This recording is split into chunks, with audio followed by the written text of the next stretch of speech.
Across Ohio and the country, folks are worried about making the next mortgage payment or the rent payment, whether or not they can purchase their prescription drugs or be able to put food on the table, literally.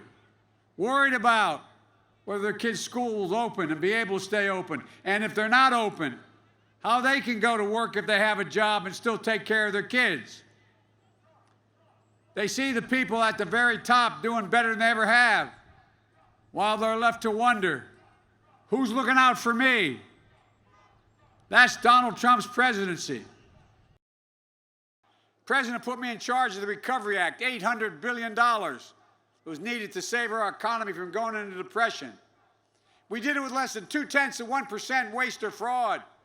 We're able to see to it that Ohio and other states receive substantial assistance to address their economic pain and recover and rebuild, to make sure we kept teachers, firefighters, and cops, public nurses on the job. People are being laid off now because you don't have the local money to do it. So they didn't have to be fired because of lack of money. That was the federal government stepped up. And it started the longest sustained economic recovery in American history that this guy inherited and then squandered again. He betrayed union workers at Goodyear when he called for a boycott of buying Goodyear tires because of a personal grudge. He passed a tax bill for the super wealthy and corporations that actually provided incentives for companies to move jobs overseas. Folks, manufacturing is the backbone of America. But we're in a manufacturing recession because of Donald Trump, even before the COVID virus hit. The Trump presidency will be the first presidency since Herbert Hoover over 90 years ago, first president of modern history, to leave office with fewer jobs than he had when he came to office.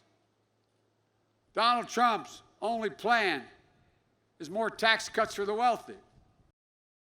In the middle of this pandemic, why do Republicans have time to hold a hearing on the Supreme Court instead of providing a significant economic need for localities? I'll tell you why. It's about finally getting his wish to wipe out the Affordable Health Care Act. Because their nominee has said in the past that the law should be struck down. His relentless effort to eliminate the Affordable Care Act provided health care coverage for 20 million people who didn't have it, protections for well over 100 million people with pre-existing conditions. Check it out. First president I can ever remember, in the middle of a national economic crisis, did not try to call the parties together. He turned his back on you. I promise you I will never do that.